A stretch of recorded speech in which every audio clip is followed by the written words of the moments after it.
Long term motivation বা permanent motivation. Permanent বলে তো কিছু হয় না দুনিয়াতে বা আমাদের লাইফে। তো লং টার্ম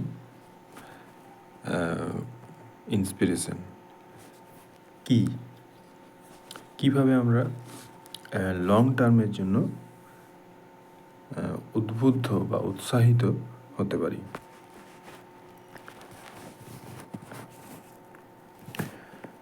মনের মধ্যে একটা রাগ দরকার, সেই রাগ থেকেও মোটিভেশন আসে। মনের মধ্যে ভয় দরকার, ভয় থেকেও মোটিভেশন আসে। এবং সেইগুলো যে সবসময় দরকার বলছি না, এই সংক্রান্ত বিষয়ের ক্ষেত্রে এই শব্দগুলো প্রযোজ্য। যেমন এইগুলো থেকেও আমরা কিছু কাজ করবার একটা শক্তি পেতে পারি। তো এই শক্তির উৎসগুলো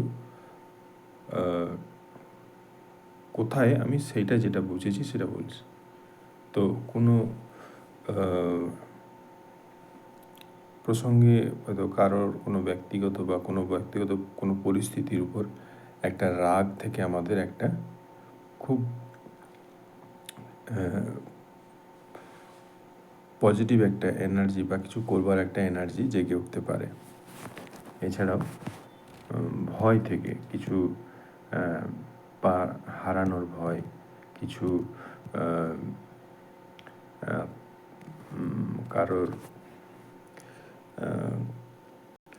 কিছু ক্ষতি হবার ভয়, ও আছে ডিসিপ্লিন, নিয়মানুবর্তিতা বা রুটিন। এর মাধ্যমে এছাড়া আছে স্মল স্টেপ।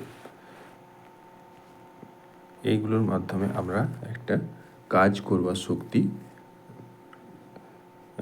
পেতে পারি। এছাড়া তো বললাম যে সাহস দরকার, মনের মধ্যে সাহস প্রয়োজন।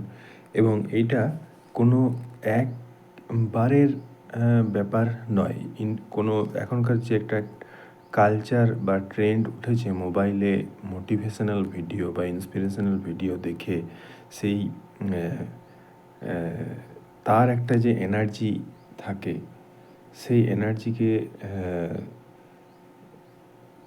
ধরে রাখা সম্ভব হয় না। হয়তো একদিন দেখলাম, আবার পরের দিনে প্রয়োজন হলো, তখন কি আমরা নির্ভরশীল হয়ে পড়ি, একটা খরচের উপর নির্ভরশীল হয়ে পড়ি। একটা মোবাইল মানে তো সে তো একটা খরচ, একটা ব্যয়বহুল। সকলের পক্ষে সেই খরচ বিয়ারিং করা সম্ভব হয় না। তো সেই ক্ষেত্রে আমরা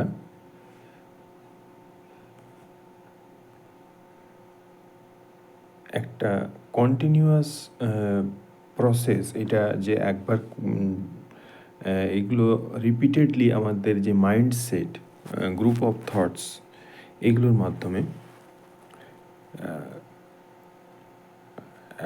এই কাজ করবার এনার্জি বা আমাদের ইন্সপিরেশন বা পেটের খাবার জোগাড়ের করার যে উৎসাহ, এক কথায়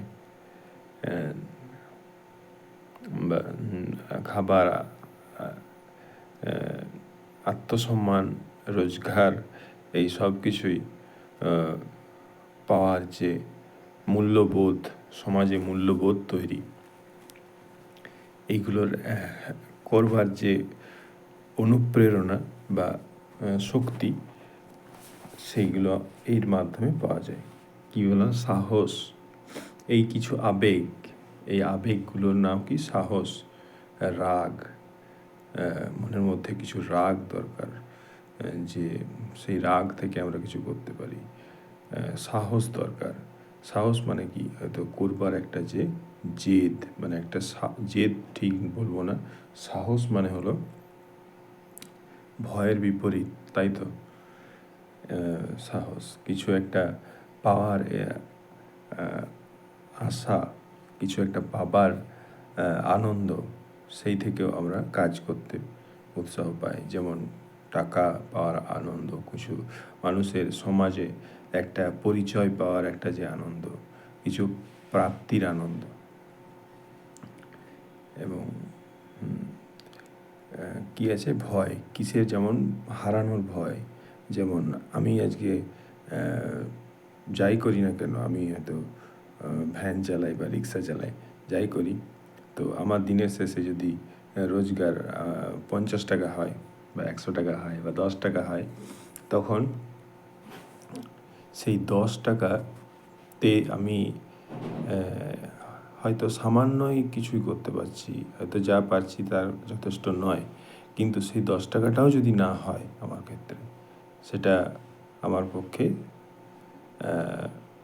অনেকটাই লস। তো যদিও লাইফ তো একটা হলো, লাইফ কি, লাইফ তো একটা লস করার জার্নি।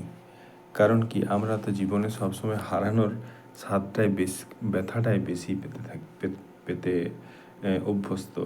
আমরা পাওয়ার যে আনন্দ, সেই আনন্দ আমরা করতে ভুলে যাই, কিন্তু যখন হারাই তার দুঃখটা করতে আমরা ভুলি না। তো জীবনটা তো অনেকটাই এইরকমই। সকলের কাছে তো সমান জীবন একরকম হয় না, এক একজনের কাছে, আমি যেটা বুঝেছি, আর সবার কাছে তার জীবনের মানে তার আলাদা।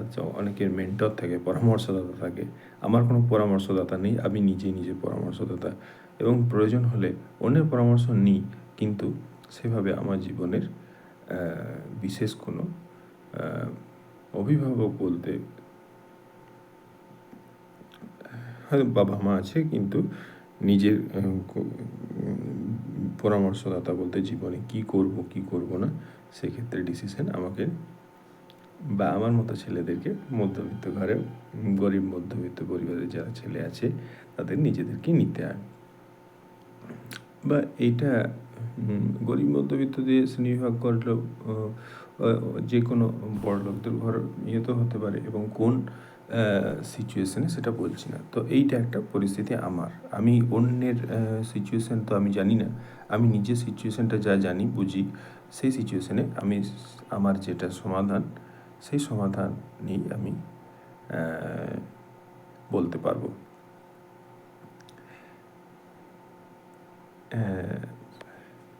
তো